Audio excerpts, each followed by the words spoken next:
परमात्मा की खोज है, परमात्मा की चाह है।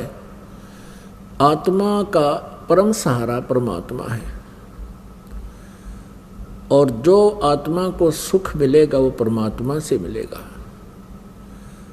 परमात्मा हमारे प्रारब्ध के कर्मों को भी नाश कर देता है।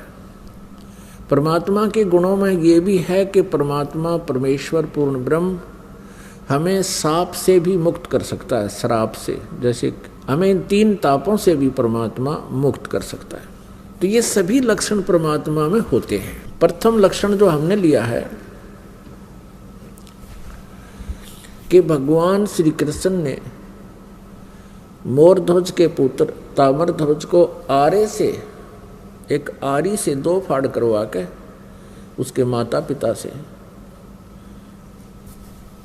क्योंकि पहले साधु संतों के विचारों आदेश का बहुत पालन करते थे, श्रद्धालु व्यक्ति होते थे और वो समझते थे कि ना जाने किस वेश में भगवान ही आ गया हो, इसलिए संत के आज्ञा का वो पालन करते थे। उस समय संत लोग जो है बड़े सिद्धि युक्त होते थे।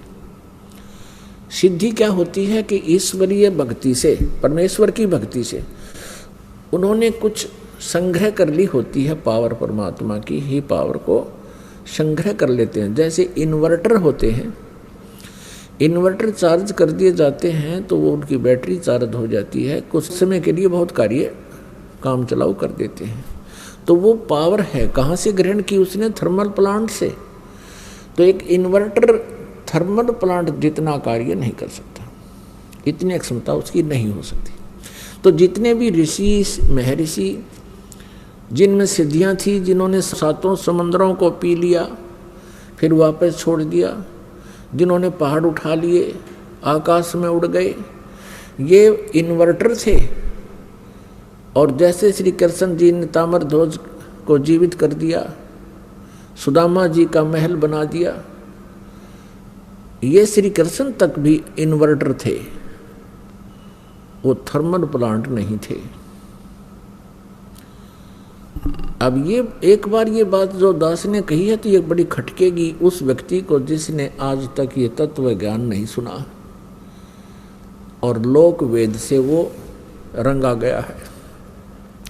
लोक वेद किसे कहते हैं? जो दंत कथा होती है, सुना सुनाया ज्ञान, अक्षेत्रीय ज्ञान, एक दूसरे से सुना हुआ ज्ञान, उसको लोक वेद कहते हैं।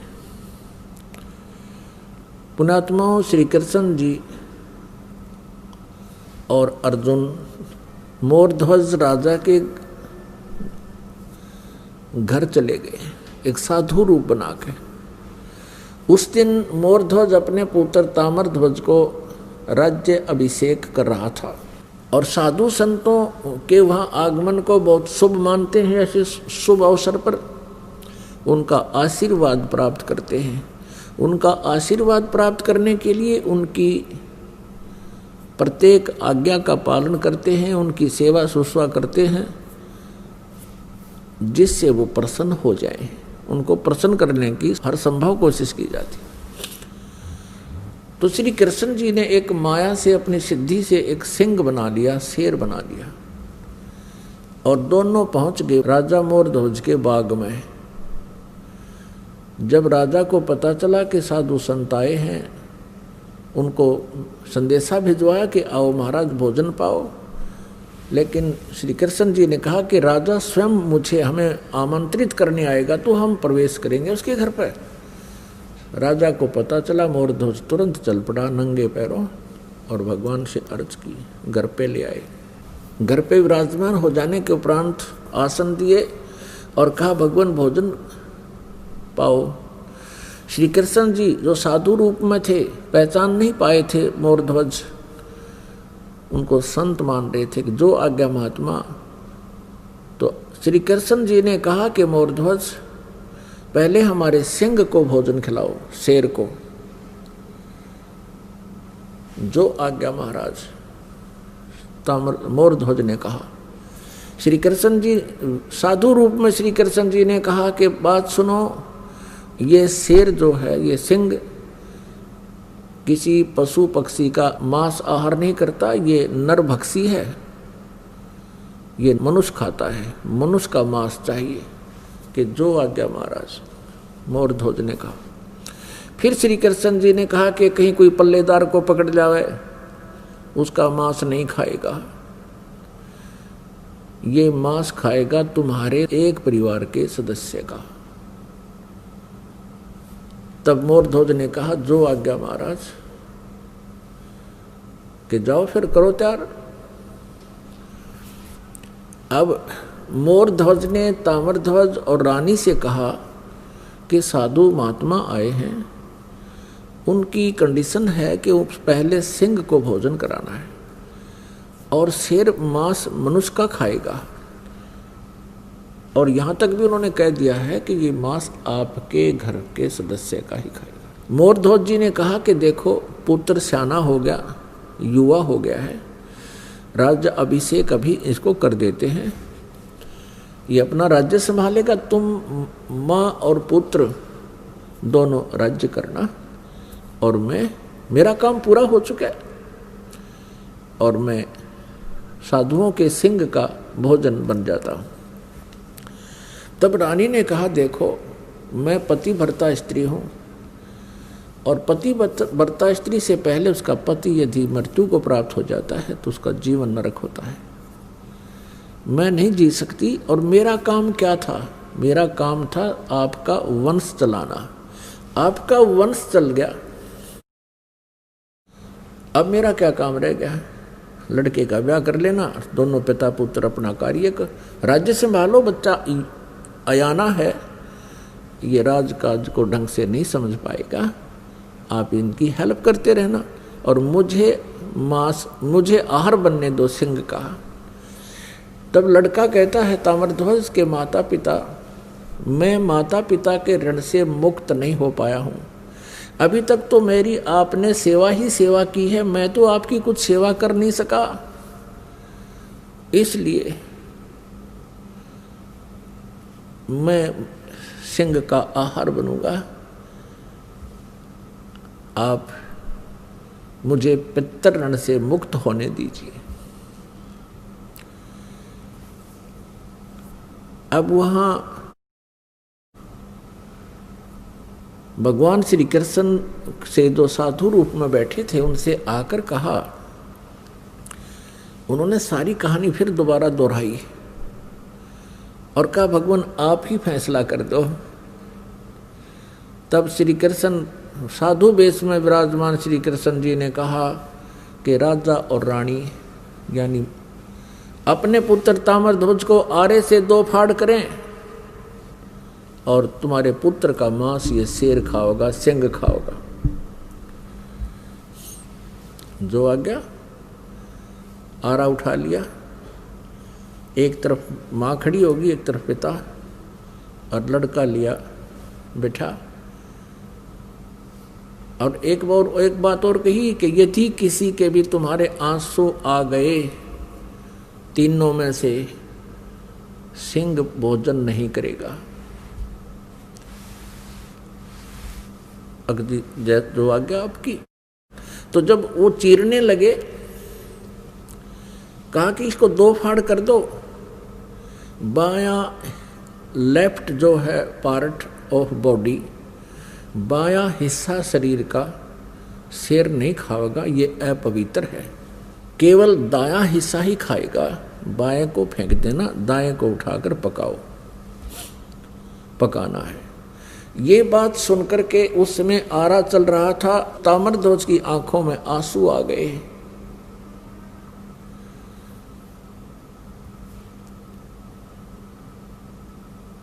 तो श्री कृष्ण जी साधु वेश में थे, उठकर चल पड़े कि तुम तो रो पड़े भाई, तुम्हारा सही प्यार नहीं प्रभु में, तुम्हारा कच्चा प्रेम है, ये मांस नहीं खाएगा। तब तक ताम्रध्वज मर चुका था। अब मोरध्वज कहता है कि हे भगवान, बालक था, इसको समझ नहीं थी, मुझे चीर लो, मैं नहीं रोऊंगा। तब रानी कहती है आप रूठ को मत जाओ, मुझे आहार बना लो, हम नहीं रोएंगे, बालक था। इस बात से वो बड़ा प्रसन्न हुआ। श्री कृष्ण जी साधु रूप में वापस आकर बैठ गया और लड़के को जीवित कर दिया। तब लड़का जीवित हो गया। ताम्रध्वज ने कहा कि प्रभु मैं रोया इसलिए था, मैं कोई इसलिए नहीं रोया था कि मेरी जान जा रही है, मैं इसलिए रोया था कि मैं इतना नीच व्यक्ति हूँ कि मेरा आधा ही बॉडी आधा ही शरीर आपके काम आया, मैं तो इसलिए रो रहा था। अब उसको जीवित कर दिया। अपने आत्माओं, इन कथाओं से हमने बहुत कुछ सीखना होता है। अब ये तो कुर्बानियां की मोरध्वज जी ने श्री कृष्ण जी के लिए, एक परम संत पूर्ण परमात्मा मानकर। अब उनका कोई से का कल्याण नहीं हो सकता था, ना श्री कृष्ण का कल्याण हुआ, ना श्री कृष्ण उनका कल्याण कर सकते थे। लड़के को जीवित कर देना, इन प्रभुओं में गॉड पावर होती है, जैसे इन्वर्टर वाली। एक इन्वर्टर की एक क्षमता होती है, वो केवल 2 बल्ब भी जगा सकता है। एक इन्वर्टर की ऐसी क्षमता होती है कि वो कूलर भी चला दे, 2-3 बल्ब भी चला दे, और कोई छोटी मोटी हैंडपंप की मोटर भी चला दे, आधे हॉर्सपावर की। लेकिन फिर भी वो अक्षमता उसकी कंप्लीट नहीं, पूर्ण नहीं होती, पर्याप्त नहीं है। और थर्मल प्लांट से 3 फेज की लाइट चला दे, डूंडा ठा देते 10 हॉर्सपावर की मोटर हो और पूरे पंडाल ने चमका दे। तो ऐसे अंतर है इन भगवानों में। अब यहाँ आप जी के लिए इसका एक निष्कर्ष निकाला है परमेश्वर कबीर जी ने। कहते हैं, महिमा की जय संत की, तन मन धन सब दे, सिर मांगे टाड़ा नहीं, मोर ध्वज लख ले।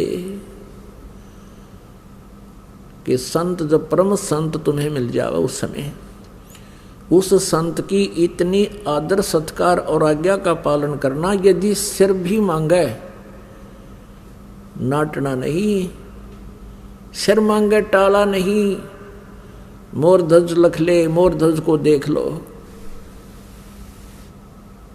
पुण्यात्माओं, अब अकाल गिर गया साधु संतों का इस कलयुग के इस पीरियड में। ये नकली, पाखंडी और डोंगी, इनका सत्कार हो गया है और इन्हीं का बोलबाला हो रहा है। इन्होंने बैठा दिया भक्ति का और भाव खत्म कर दिया भक्तों का। अब पुण्यात्माओं, इस लक्षण से हमने श्री कृष्ण जी को परमेश्वर मान रखा था कि उन्होंने मोर ध्वज के पुत्र ताम्रध्वज को आरे से 2 फाड़ करवा के जीवित कर दिया। यही श्री कृष्ण जी अपने सगे भांजे अभिमन्यु को जीवित नहीं कर सके, जो महाभारत के युद्ध में चक्रव्यूह के अंदर मृत्यु को प्राप्त हो गया था। सुभद्रा रो रही थी, जो श्री कृष्ण जी की बहन थी, अर्जुन का ब्याही थी। सुभद्रा पुत्र था अभिमन्यु। 5 पांडव रो रहे थे, सुभद्रा रो रही थी, श्री कृष्ण रो रहा था और पांडवों का कुल नाश हो रहा था। श्री कृष्ण जीवित नहीं कर सके। वहां तो पंगा पा दिया, जाके खुद चरवा के जीवित कर दिया लड़का मोरध्वज का पुत्र, और वहां सुभद्रा पुत्र को श्री कृष्ण जीवित नहीं कर सके। तो परमेश्वर कबीर जी ने ये बताई है भिन्नता कि श्री कृष्ण जी उर्फ विष्णु जी, श्री कृष्ण जी विष्णु जी समझो, विष्णु जी के अवतार, उन्हीं की आत्मा यहाँ देवकी के गर्भ से उत्पन्न हुई थी। और ये केवल 4 भुजा के और 16 कला के भगवान हैं। इनके जो पिताजी हैं वो ब्रह्म है, शरपुरुष भी इसे कहते हैं। वो 1000 भुजा का भगवान है और उसकी 1000 ही कलाएं हैं। तो इस प्रकार इनकी हॉर्स पावर समझो, ये हॉर्स पावर है, ये 16 हॉर्स पावर के हैं। इनका पिता 1000 हॉर्स पावर का है और अक्षर पुरुष है वो 10,000 हॉर्स पावर का है। और ये परम अक्षर पुरुष, सत्य पुरुष, ये इसकी हॉर्स पावरों की कोई गिनती कोई ना, असंख्य, अनलिमिटेड। तो जो कार्य पूर्ण परमात्मा कर सकता है, ये अपूर्ण भगवान नहीं कर सकते। जो कंप्लीट गॉड जो काम कर सकता है, इनकम्प्लीट गॉड नहीं कर सकते। और यही पूरे सदग्रंथों में यही संदेश दिया है। श्रीमद् भगवत गीता जी में यही कहा है कि अर्जुन तू सर्वभाव से उस परमेश्वर की शरण में जा। गीता जी अध्याय नंबर 18 के श्लोक नंबर 62 में और 66 में, दोनों में ये प्रमाण है। लेकिन 66 वाले को तो इन्होंने घुमा रखा है, वर्तमाने आना कर रखा है, जबकि वर्तमाने जाना होता है। और उसी की कृपा से ही तू परम शांति को और सनातन परम धाम को प्राप्त होगा। अब यह प्रसंग है कि वो मोर ध्वज के पुत्र को तो जीवित कर दिया, अब सुभद्रा पुत्र को श्री कृष्ण जीवित क्यों नहीं कर सके? क्योंकि अभिमन्यु की आयु सीमा प्रारब्ध इतना ही था। अब अभिमन्यु का प्रारब्ध इतना ही था, उसकी आयु शेष नहीं थी। तो ये भगवान आयु नहीं बढ़ा सकते। हाँ, इस टूटे फूटे शरीर को ये जोड़ तोड़ कर सकते हैं और इस आत्मा को पुनः स्थापित इसमें कर सकते हैं। जैसे